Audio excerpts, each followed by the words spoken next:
Bueno, aquellos que nos están siguiendo a través de la cámara de la radio podrán ver que aquí tenemos invitados y aquellos que nos están escuchando ahora lo van a poder oír también.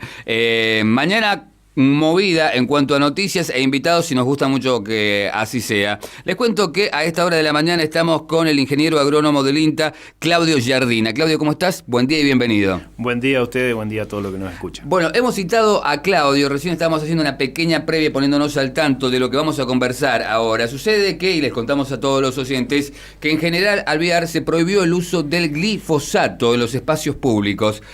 Si bien Claudio es ingeniero agrónomo, no nos va a contar de la situación o por qué General Alvear decide esto. Nosotros queremos conocer qué es el glifosato, si es tan perjudicial, porque por ahí si alguien lo escuchó, hay palabras que tienen mala fama y a veces es porque realmente merecen tenerla y otras veces es porque simplemente los comentarios, los rumores o los dimes y diretes y los opinólogos se ponen a hablar, básicamente, ¿no? Pero nosotros queremos conocer entonces de qué se trata, la verdadera posta. ¿Qué es el glifosato, si es tan dañino o no y para qué sirve? Bueno, en realidad el glifosato, es el principio activo, marca comercial de un montón, es una molécula que es un herbicida que actúa sobre los cloroplastos en las plantas y impide la fotosíntesis. Con lo cual, en realidad, actúa muy eficientemente, es muy efectivo y generalmente es uno de los herbicidas más utilizados a nivel nacional, también a nivel mundial. ¿Por qué? Porque es un herbicida de amplio espectro, controla todo tipo de maleza y todo tipo de planta también, porque si uno accidentalmente le cae una gotita o un poco de herbicida a nuestro cultivo, también nos afecta seriamente. Ha pasado con viñedos, ha pasado en frutales. ¿Con una gotita, sí? En realidad es muy efectivo y como penetra a nivel de estoma y después circula, es sistémico a nivel de la planta, circula a través transportado por la savia, en realidad afecta a todos los órganos verdes. Es decir, termina muchas veces matando a la planta si la cantidad ha sido suficiente, ¿no? Una gotita tal vez, o poquita dosis o poca cantidad, lo que genera es que la planta presenta síntomas, muchas veces no llega a colapsar, pero presenta síntomas importantes y que la planta lo siente mucho y que pierde a veces. Hay plantas que, en el caso de frutales, que han sido afectadas antes de la cosecha, y esas plantas han tirado su producción, han perdido gran parte de sus hojas y se han comprometido la producción del año siguiente. Y pasa lo mismo en el viñedo. En el viñedo a veces es muy común el control con glifosato en otoño, que generalmente en el INTA no recomendamos el uso de glifosato en ese momento. El glifosato, por algún brotecito o rebrote que haya tenido el viñedo, es almacenado en sus reservas y en la primavera siguiente la planta no brotó. Y, ¿qué pasó? ¿Qué sorpresa? ¿Qué pasó que no brotó? Y intoxicación por glifosato. Entonces es muy común el uso, muy común muchas veces también la intoxicación, no porque el glifosato sea una mala palabra o sea un mal producto, sino que hay que saberlo usar en forma adecuada y en forma consciente. Claro, como muchos productos que en manos equivocadas, o equivocadas simplemente por la ignorancia, básicamente, ¿no? Seguro. No olvidemos que es un agrotóxico, es un producto considerado dentro del rango de toxicidad de marbete de franja amarilla, es decir, es un producto que compromete y mal usado compromete la vida del ser humano, del medio ambiente, de la flora y la fauna que está a su alrededor. O sea, que compromete el mundo, digamos, ¿no? Compromete todo. Y en este caso, ¿cómo puede ser que, supongamos, ¿no?, sobre una planta de la cual después da frutos y el ser humano come,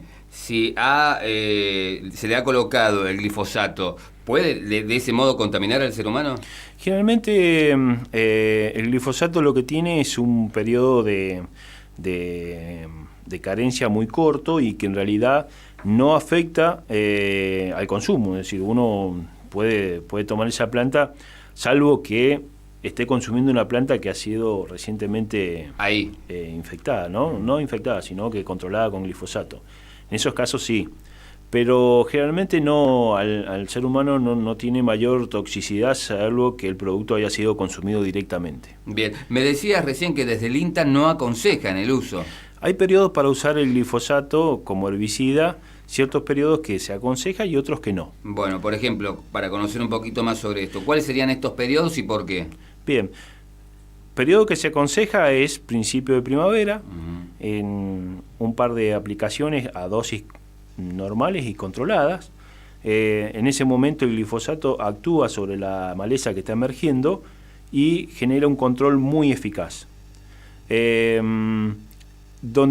Época donde no se aconseja y en realidad prohibimos el uso es en el otoño, porque en el otoño en realidad cualquier intoxicación de glifosato en nuestro cultivo no nos damos cuenta. El glifosato se trasloca a nivel de savia a los puntos de reserva y recién en la temporada siguiente, en la primavera siguiente, cuando va a brotar, el glifosato junto con esas reservas comienza a moverse también y comienza a intoxicar todos los órganos de la planta. Entonces, la intoxicación la comenzamos a notar en la primavera siguiente con valores importantes, porque en realidad convengamos que en la primavera siguiente el brotecito es muy tierno, tiene un crecimiento, si bien interesante, pero es un brote muy tierno, con mucha cantidad de agua, y en los primeros momentos utiliza todas las reservas de la planta para comenzar a brotar.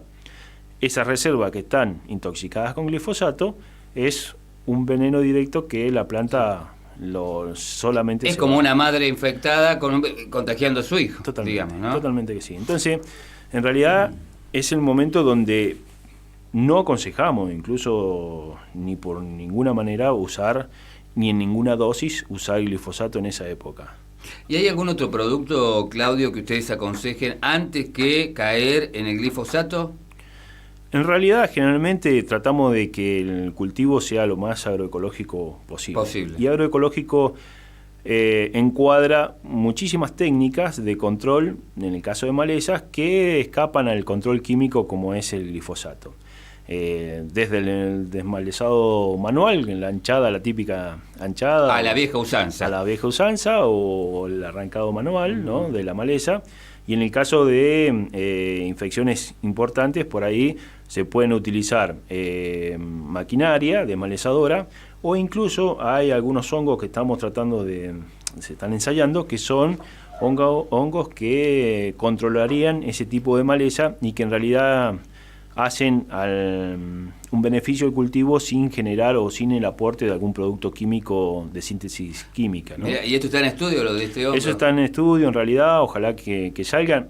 Hay grandes avances, en realidad se están haciendo algunos ensayos, pero andarían muy bien y pueden ser un reemplazo agroecológico para reemplazar un producto que hoy por hoy, si bien en nuestra región, en eso hay que aclarar, el productor lo utiliza, pero no lo utiliza en forma desmedida.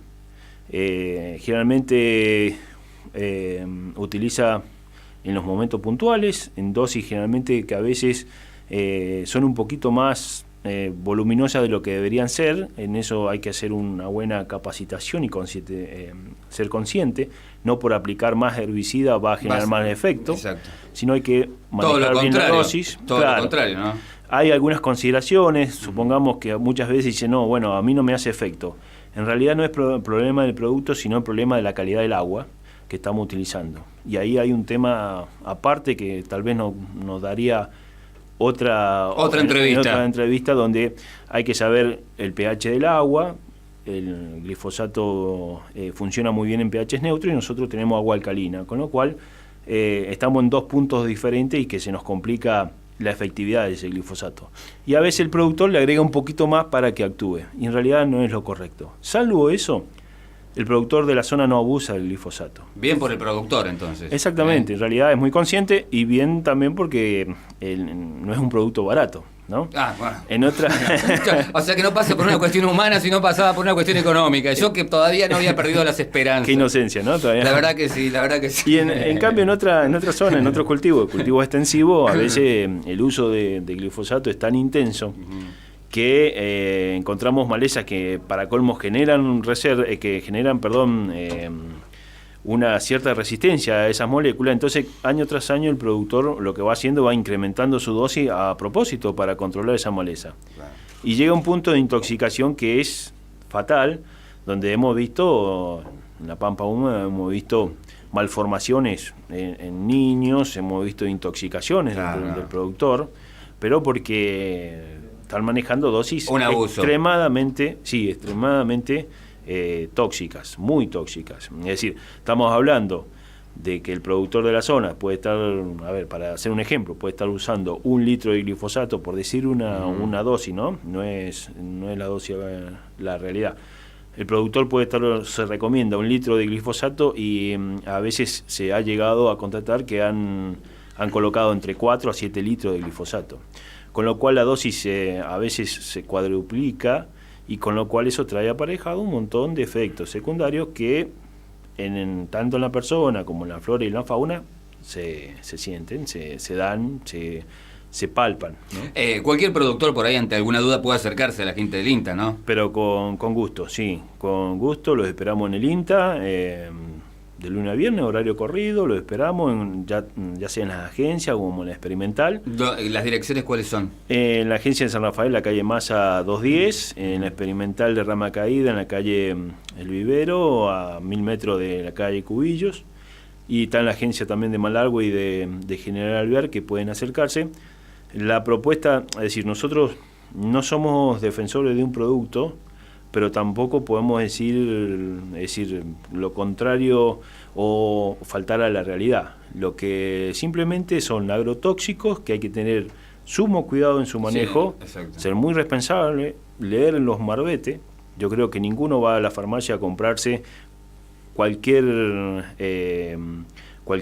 medicina sin leer el marbete y tomárselo. Generalmente hay una noción, y en el caso de esto es lo mismo, y hay épocas, momentos y formas de aplicarlos que corresponden a ese producto. Hay que ser muy consciente en ese sentido, porque ponemos en peligro nuestra vida y la vida de los demás. Totalmente. Claudio, te agradecemos muchísimo por haberlo explicado de una manera donde lo pude entender, básicamente, ¿eh? Porque por ahí son terminologías y productos y palabras que hasta por primera vez uno escucha, por lo menos en mi caso, así que te agradecemos mucho por haber bajado un poco esta problemática, problemática, porque cuando justamente se cometen abusos se vuelve en un problema, así que te agradecemos mucho la visita aquí en la radio, ¿eh? El agradecido soy yo, muchísimas gracias. No, por favor, estábamos charlando aquí en la mañana de FM Voz con el ingeniero agrónomo del INTA, Claudio Jardina, en este caso contándonos un poco sobre el manejo y el uso del glifosato a raíz de que en General Alvear se ha publicado que se prohibió el uso del glifosato en los espacios públicos.